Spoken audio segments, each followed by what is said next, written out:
નમસ્કાર મિત્રો, સ્વાગત છે તમારું આજના એક નવા વિડીયોની અંદર। તો મિત્રો, આજના આ વિડીયોની અંદર આપણે ઇલેક્ટ્રિકલ પરીક્ષાઓને લગતા પ્રશ્નો જોવાના છીએ, જેમ કે UGVCL, PGVCL, DGVCL, MGVCL, GETCO અને વાયરમેનની પરીક્ષામાં પણ આ પ્રશ્નો તમારે ઉપયોગી થવાના છે। તો એક પછી એક છે તે બધા જ પ્રશ્નો ધ્યાનથી જોઈ લેજો, કેમ કે આવનારી પરીક્ષામાં તમને આ પ્રશ્નો છે એ ખૂબ જ ઉપયોગી થવાના છે। એટલા માટે ધ્યાનથી આ બધા પ્રશ્નો જોઈ લેજો। અને જે મિત્રોએ આ ચેનલને સબસ્ક્રાઈબ નથી કરેલી તે મિત્રોએ ચેનલને પણ જરૂર સબસ્ક્રાઈબ કરી દેજો, કેમ કે તમારા માટે દરરોજ આવા પ્રશ્નો લાવતા રહીએ છીએ। તો મિત્રો, અહીં આપણા પ્રશ્નો ચાલુ કરીશું, તો એક પછી એક પ્રશ્નો બધા જ ધ્યાનથી જોઈ લેજો। તો મિત્રો, આજે આપણો પહેલો પ્રશ્ન છે કે ડોમેસ્ટિક સર્વિસ લાઇનમાં સર્વિસ લાઇનનો સહાયક વાયર તરીકે 10 સ્ટાન્ડર્ડ વાયર ગેજનો GI વાયર વપરાય છે, તેનું કારણ? A. તે સારું વાહક છે। B. તેની યાંત્રિક તાકાત વધારે હોય છે। C. તે કાટ અવરોધક હોય છે। D. ઉપરોક્ત તમામ। તો એમાં મિત્રો આપણો સાચો જવાબ આવશે D. ઉપરોક્ત તમામ। તો મિત્રો, અહીં આપણો આગળનું ક્વેશ્ચન છે, જો એક જ કેબલ ટ્રેન્ચમાં એક કરતાં વધારે કેબલ પાથરવાનું હોય તો બંને કેબલ વચ્ચે ઓછામાં ઓછું હોરિઝોન્ટલ અંતર કેટલું રાખવું જોઈએ? A. 20 semi, B. 30 semi, C. 40 semi, D. 50 semi. તો એમાં મિત્રો આપણો સાચો જવાબ આવશે A. 20 સેમી। તો મિત્રો, અહીં આપણો આગળનો ક્વેશ્ચન છે, પાવર કેબલ અને ટેલિફોન કેબલની વચ્ચે મિનિમમ અંતર કેટલું હોવું જોઈએ? A. 40 semi, B. 50 semi, C. 60 semi, D. 80 semi. તો એમાં મિત્રો આપણો સાચો જવાબ આવશે B. 50 સેમી। તો મિત્રો, અહીં આપણો આગળનું ક્વેશ્ચન છે, 66 kV સબસ્ટેશનથી ડિસ્ટ્રીબ્યુશન સબસ્ટેશનને 11 kV સપ્લાય પહોંચાડતી લાઇનને શું કહે છે? A. Service main, B. Distributor, C. Feeder, D. Reader. તો એમાં મિત્રો આપણો સાચો જવાબ આવશે C. ફીડર। તો મિત્રો, અહીં આપણો આગળનો ક્વેશ્ચન છે, કેટલા કેવી સુધી સાધારણ રીતે હાઈ ટેન્શન કેબલ ઉપયોગમાં લેવાય છે? A. 11 kV, B. 22 kV, C. 66 kV, D. 132 kV। તો એમાં મિત્રો આપણો સાચો જવાબ આવશે D. 132 kV। તો મિત્રો, અહીં આપણો આગળનો ક્વેશ્ચન છે, લો વોલ્ટેજ કેબલનો સાધારણ રીતે કેટલા વોલ્ટેજ લેવલ સુધી ઉપયોગ કરવામાં આવે છે? A. 1100 volt, B. 700 volt, C. 500 volt, D. 200 volt. તો એમાં મિત્રો આપણો સાચો જવાબ આવશે A. 1100 વોલ્ટ। તો મિત્રો, અહીં આપણો આગળનો ક્વેશ્ચન છે, સર્વિસ કેબલ માટે નીચેના પૈકી કયું ઇન્સ્યુલેટર વપરાય છે? A.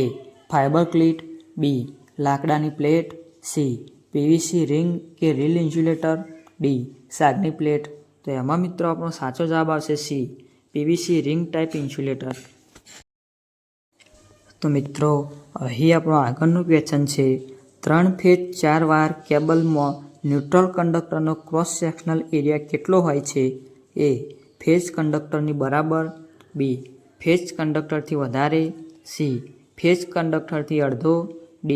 ફેઝ કંડક્ટરથી 1/5 ભાગનો। તો એમાં મિત્રો આપણો સાચો જવાબ આવશે C. ફેઝ કંડક્ટરથી અડધો। તો મિત્રો, અહીં આપણો આગળનો ક્વેશ્ચન છે, સ્ટ્રેન ટાઈપ ઇન્સ્યુલેટરનો ઉપયોગ ક્યાં થાય છે? A. જો લાઇન તીવ્ર વળાંક લેતી હોય, B. જો લાઇન પૂર્ણ થતી હોય, C. લાઇન પર ખૂબ જ વધારે ટેન્શન રહેતું હોય, D. ઉપરોક્ત તમામ। તો એમાં મિત્રો આપણો સાચો જવાબ આવશે D. ઉપરોક્ત તમામ।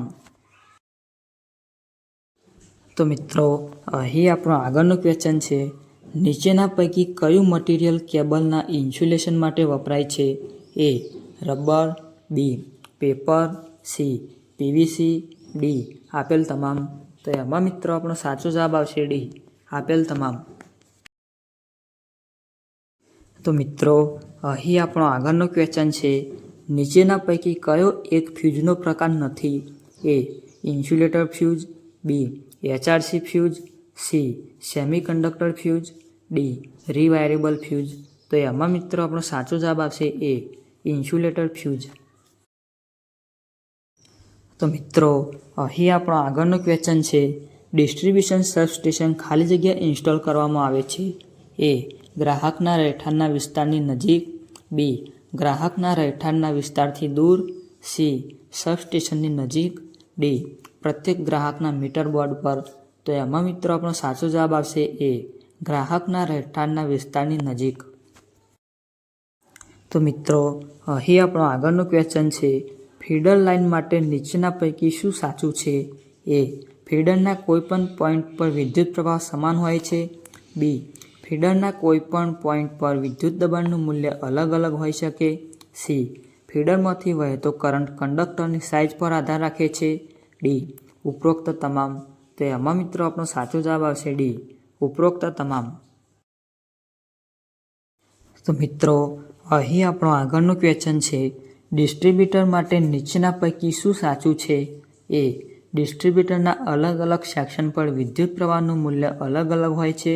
બી ડિસ્ટ્રીબ્યુટરના કોઈપણ પોઈન્ટ પર વિદ્યુત દબાણનું મૂલ્ય સમાન હોઈ શકે. સી ડિસ્ટ્રીબ્યુટર કંડક્ટરનું સિલેક્શન વોલ્ટેજ ડ્રોપના આધારે કરવામાં આવે છે. ડી ઉપરોક્ત તમામ? તો એમાં મિત્રો આપણો સાચો જવાબ આવશે ડી ઉપરોક્ત તમામ. તો મિત્રો અહીં આપણો આગળનો ક્વેશ્ચન છે, હાલમાં ઇલેક્ટ્રિક પાવર જનરેશન, ટ્રાન્સમિશન અને ડિસ્ટ્રીબ્યુશન માટે કયું નવું વલણ આકાર લઈ રહ્યું છે? એ જનરેશન અને ટ્રાન્સમિશન એસી અને ડિસ્ટ્રીબ્યુશન ડીસી સિસ્ટમ.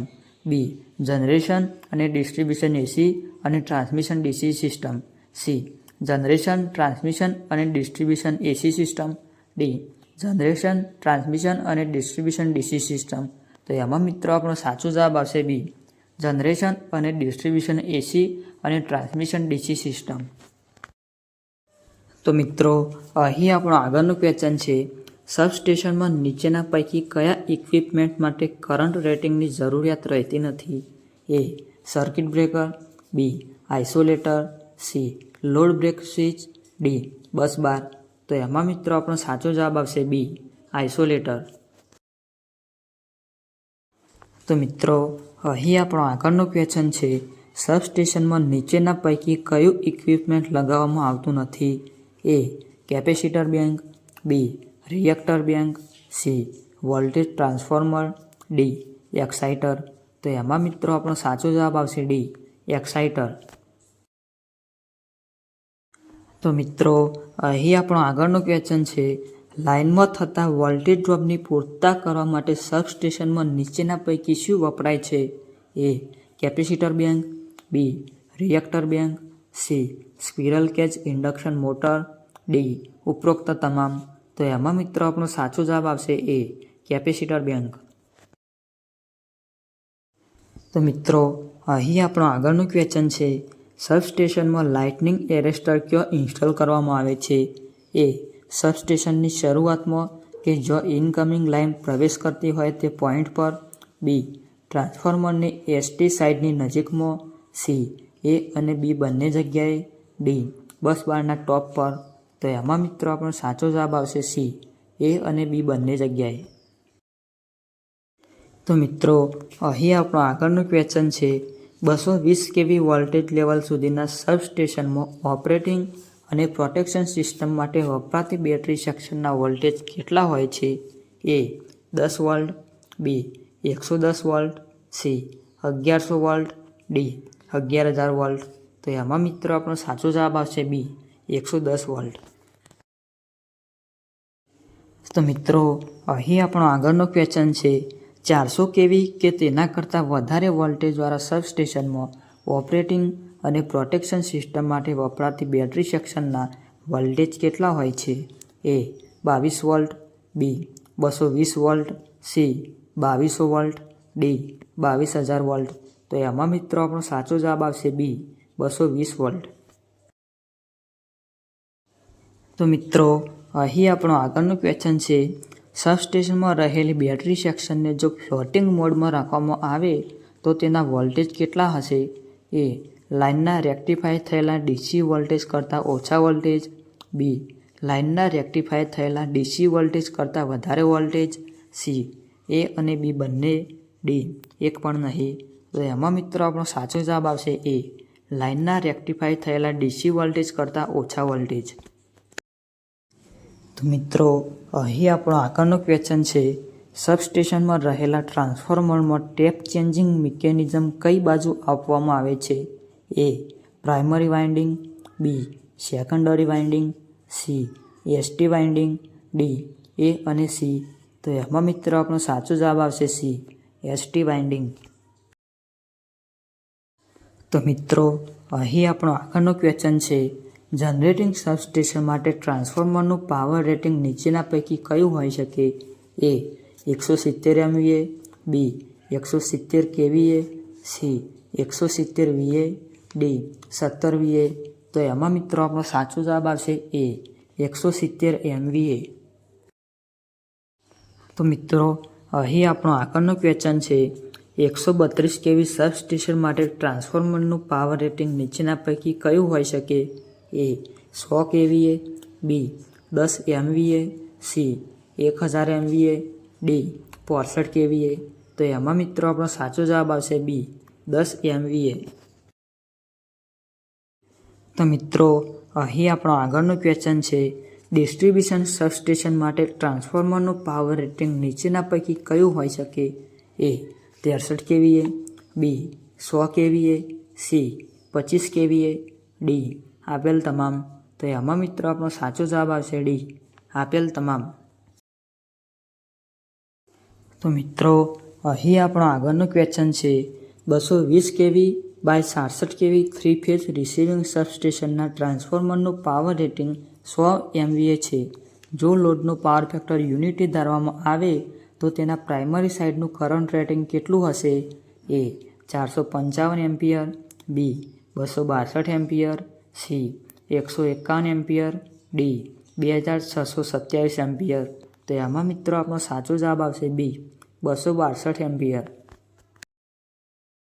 તો મિત્રો અહીં આપણો આગળનો ક્વેશ્ચન છે, 220 kV by 66 kV 3 phase receiving સબસ્ટેશનમાં રહેલા ટ્રાન્સફોર્મરનું પાવર રેટિંગ 100 MVA છે. જો લોડનો પાવર ફેક્ટર યુનિટી ધારવામાં આવે તો તેની સેકન્ડરી સાઇડનું કરંટ રેટિંગ કેટલું હશે? એ 262 એમ્પિયર, બી 875 ampere, C 2620 ampere, D 8750 ampere. તો એમાં મિત્રો આપણો સાચો જવાબ આવશે બી 875 એમ્પિયર. તો મિત્રો અહીં આપણો આગળનો ક્વેશ્ચન છે, 11 kV by 440 volt 3 phase distribution સબસ્ટેશનના ટ્રાન્સફોર્મરનું પાવર રેટિંગ 100 kVA છે.